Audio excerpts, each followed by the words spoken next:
kelompok 1 ingin mempresentasikan mengenai analisis buku kelas 1 sekolah dasar terkait pendidikan Pancasila. Sebelum memulai presentasi, kami akan memperkenalkan diri terlebih dahulu. Saya Umi Lestari sebagai moderator dengan NIM 031 dan rekan saya Neja Alivia dengan NIM 029. Saya Gembira Sofia Putri dengan NIM 035. Saya Habizati Salis dengan NIM 003. Saya Rias Nandari dengan NIM 020. Saya Zahra Salsabila dengan NIM 0. Saya Nandini Widi Astuti dengan NIM 032. Di sini saya akan menjelaskan identitas buku. Yang pertama adalah judul buku Pendidikan Pancasila dan pengarang Syari Ilmiati, Etika Indah Febriani dan Elisa Septriani. Penerbit Kementerian Pendidikan, Kebudayaan, Riset dan Teknologi.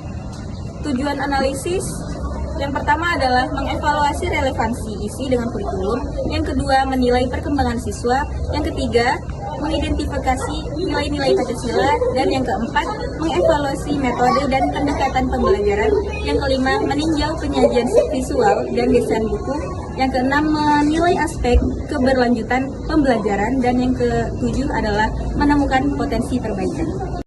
Baik, di sini saya akan menjelaskan tentang ringkasan isi buku, yaitu yang pertama ada bab 1 yang berjudul Aku dan Temanku. Materi ini bertujuan untuk mengajarkan anak betapa pentingnya persahabatan, toleransi, dan kerjasama sejak dini yang sesuai dengan nilai-nilai dasar Pancasila. Yang selanjutnya ada bab 2, yaitu yang berjudul Aku Patuh Pada Aturan. Materi ini diajarkan dengan pendekatan sederhana yang relevan dengan kehidupan sehari-hari siswa, disertai dengan ilustrasi menarik dan tugas-tugas yang menyenangkan, yaitu dalam mengajarkan siswa tentang betapa pentingnya mematuhi aturan untuk menciptakan kehidupan yang harmonis, menanamkan disiplin dan tanggung jawab sebagai bagian dari nilai-nilai Pancasila, dan membiasakan anak memahami konsekuensi positif dan negatif dari perilaku terhadap aturan. Yang selanjutnya ada bab 3, yaitu yang berjudul Aku Mengenal Indonesia. Materi ini disampaikan untuk memastikan anak-anak memahami konsep Indonesia sebagai negara yang mereka cintai, dengan memperkenalkan siswa pada identitas negara Indonesia secara sederhana, menanamkan rasa bangga dan cinta terhadap tanah air, dan mengajarkan nilai-nilai kebersamaan, persatuan, toleransi dalam konteks kebangsaan. Baik, yang terakhir yaitu ada bab 4 yang berjudul Aku Mengenal Lingkungan. Materi ini dirancang untuk memotivasi siswa agar aktif menjaga lingkungan mereka dengan mengintegrasikan nilai-nilai Pancasila terhadap peserta didik, membangun keterampilan dan sikap sejak dini, dan menggunakan metode pembelajaran yang kontekstual dan relevan dengan usia anak. Materi selanjutnya yaitu kesesuaian pada kurikulum. A. Standar kompetensi. 1. Kesederhanaan materi. Materi pendidikan Pancasila untuk kelas 1 SD sudah disampaikan dengan bahasa yang sederhana dan mudah dipahami oleh siswa usia dini. 2. Keterkaitan dengan kehidupan sehari-hari. Buku ini mampu menghubungkan nilai-nilai Pancasila dengan situasi yang ada di sekitar siswa. Misalnya, hubungan mereka dengan teman di sekolah atau keluarga. Ketiga, pendekatan kontekstual. Buku pendidikan Pancasila untuk kelas 1 SD ini tidak hanya berisi teori, tetapi juga mengajak siswa untuk mengaplikasikan nilai-nilai Pancasila dalam kehidupan sehari-hari, baik di sekolah maupun di rumah. Keempat, metode pembelajaran yang interaktif. Memfasilitasi kegiatan belajar yang melibatkan partisipasi aktif siswa seperti melalui diskusi kelompok, tugas kelompok, atau aktivitas yang memotivasi siswa untuk berbicara dengan nilai-nilai Pancasila. Kelima, keselarasan dengan kurikulum Merdeka. Sudah sesuai dengan prinsip-prinsip dalam kurikulum Merdeka yang berfokus pada pengembangan kompetensi dasar siswa, baik aspek pengetahuan, keterampilan, maupun sikap. B. Kompetensi dasar. Standar kompetensi dasar yang berlaku, yang pertama, mengintegrasikan nilai-nilai Pancasila. Kedua, membangun keterampilan dan sikap sejak dini. Ketiga, menggunakan metode pembelajaran yang kontekstual dan relevan dengan usia anak. Buku ini sesuai dengan standar kompetensi dasar karena yang pertama, berbasis nilai Pancasila. Setiap tema berisi pengenalan nilai-nilai Pancasila yang sesuai dengan kehidupan siswa sehari-hari, seperti hidup rukun, menghormati teman, dan patuh aturan. Kedua, pendekatan kontekstual. Buku menggunakan cerita, ilustrasi, dan aktivitas yang sesuai dengan pengalaman siswa, sehingga membantu mereka memahami nilai-nilai Pancasila secara nyata. Ketiga, keterpaduan kompetensi Materi buku tidak hanya mengajarkan pengetahuan, tetapi juga keterampilan dan sikap. Hal ini mendukung ketercapaian standar kompetensi seperti berperilaku baik di lingkungan, menghormati perbedaan, menjaga kebersihan dan kerukunan. Keempat, dukungan terhadap profil pelajar Pancasila. Setiap bab mendukung karakter yang ditekankan dalam profil pelajar Pancasila seperti gotong royong, cinta tanah air, dan sikap mandiri. Saya akan menjelaskan kualitas konten. A. Kejelasan materi. Kejelasan materi dalam buku pendidikan Pancasila kelas 1 SD sudah cukup baik karena yang pertama, materi disajikan dengan bahasa yang sederhana dan sesuai dengan perkembangan siswa. Yang kedua, buku ini menggunakan ilustrasi yang mendukung dan aktivitas yang membantu pemahaman. Yang ketiga, struktur materi yang sistematis membuat pembelajaran lebih mudah dan dipahami. Yang keempat, penghubungan materi dengan kehidupan sehari-hari menjadikan pelajaran lebih sesuai dengan kehidupan siswa. B. Kelengkapan informasi. Kelengkapan informasi dalam buku pendidikan Pancasila kelas 1 SD Kurikulum Merdeka dilihat dari sejauh mana buku ini menyediakan informasi yang sesuai dengan tujuan pembelajaran yang ingin dicapai. Berikut analisis mengenai kelengkapan informasi dan dalam buku tersebut.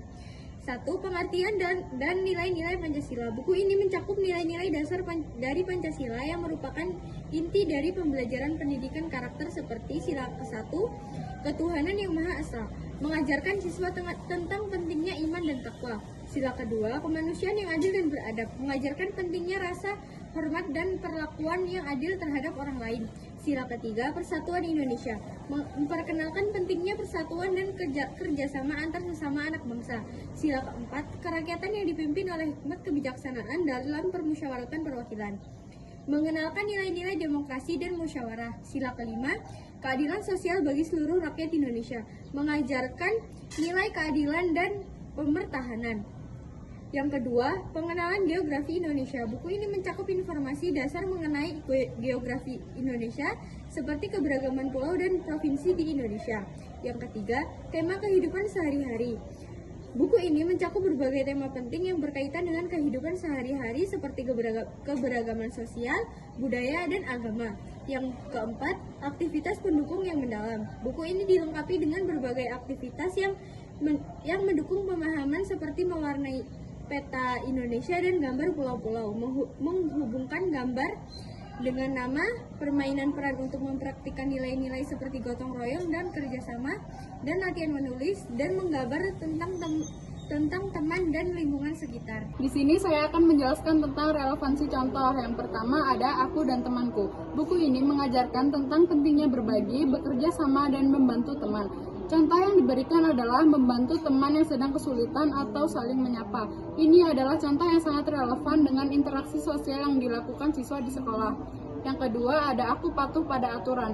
Dalam subbab ini, buku memberikan contoh tentang mengikuti aturan di rumah, seperti membersihkan kamar, dan di sekolah seperti mendengarkan guru. Contoh ini sangat relevan karena siswa kelas 1 sudah mulai belajar tentang disiplin dan aturan sederhana dalam kehidupan mereka. Yang ketiga ada kerja sama kelompok. Dalam subbab ini tentang bekerja sama. Siswa diberikan contoh kegiatan seperti bekerja sama teman-teman untuk membersihkan kelas atau membuat poster bersama. Kegiatan ini relevan karena sering dilakukan di sekolah dan membantu siswa memahami pentingnya gotong royong. Yang terakhir ada tolong menolong dan kebersamaan. Buku ini memberikan contoh aktivitas tolong menolong di rumah, seperti membantu ibu memasak atau membersihkan rumah. Ini mengajarkan siswa untuk berperilaku baik dan peduli terhadap orang lain. Selanjutnya ada bahasa dan penyajian. Bahasa yang digunakan bahasa yang sederhana dan mudah dipahami. Struktur penyajian yaitu penyajiannya visual dan menarik. Di sini saya akan menjelaskan tentang visual dan desain dari buku ini. Yang pertama ada kualitas ilustrasi. Visual dan desain dalam buku ini berperan sangat penting untuk menarik perhatian siswa dan membuat pelajaran lebih menyenangkan dan mudah dipahami. Kemudian yang kedua ada tata letak. Yang pertama ada keseimbangan antara teks dan gambar. Keseimbangan antara teks dan gambar ini sangat seimbang sehingga memudahkan para siswa untuk mempelajari buku ini. Yang kedua ada penggunaan kolom dan pembagian halaman. Buku ini membagi halaman secara struktur dan setiap materi memiliki ruangan tersendiri dan dipisah dengan jelas. Yang ketiga, ada penggunaan halaman aktivitas dan teks. Buku ini menyusun bagian aktivitas secara terpisah dari teks dengan ruang yang cukup untuk siswa untuk menulis atau menggambar. Kemudian ada keterbacaan dan kesesuaian dengan usia. Buku ini menggunakan font yang sangat besar dan spasi yang luas sesuai dengan kebutuhan siswa kelas 1. Kelebihan dan kekurangan isi buku. Kelebihannya yaitu penggunaan bahasa yang sederhana dan mudah dipahami oleh siswa kelas 1. Yang kedua yaitu ilustrasi yang menarik dan relevan. Gambar-gambar yang cerah dan menarik dapat membuat siswa kelas 1 tertarik untuk membacanya. Dan yang ketiga yaitu keterlibatan siswa pada aktivitas, yaitu seperti mencocokkan gambar, menulis, dan mewarnai sehingga dapat meningkatkan pemahaman. Kekurangan dari isi buku ini yaitu yang pertama, terbatasnya variasi visual. Meskipun ilustrasinya menarik, tetapi ada beberapa halaman yang terdapat gambar yang sama, sehingga muncul kesan bosan di dalamnya. Yang kedua yaitu kurangnya konteks dan kedalaman beberapa materi. Beberapa topik meskipun sudah disederhanakan, terkadang kurang dijelaskan secara mendalam. Yang ketiga yaitu penggunaan font dan warna yang terkadang berlebihan. Beberapa di bagian buku terdapat font yang sangat besar atau warna yang sangat mencolok. Kelompok kami merekomendasikan buku ini dengan menambahkan variasi visual yang tidak itu-itu saja dan penggunaan font dan warna yang lebih teratur. Jadi dapat diambil kesimpulan dari beberapa materi yang sudah dipaparkan bahwa buku pendidikan Pancasila kelas 1 SD Kurikulum Merdeka sangat efektif dalam mengajarkan nilai-nilai Pancasila kepada siswa usia dini. Meskipun ada beberapa ruang untuk perbaikan seperti variasi desain dan kedalaman materi, buku ini sudah memberikan dasar yang baik untuk membentuk karakter dan pemahaman mengenai nilai-nilai luhur dalam masyarakat. Buku ini cocok untuk digunakan dalam pembelajaran di SD, khususnya kelas 1. Sekian presentasi dari kami akhiri. Wassalamualaikum warahmatullahi wabarakatuh.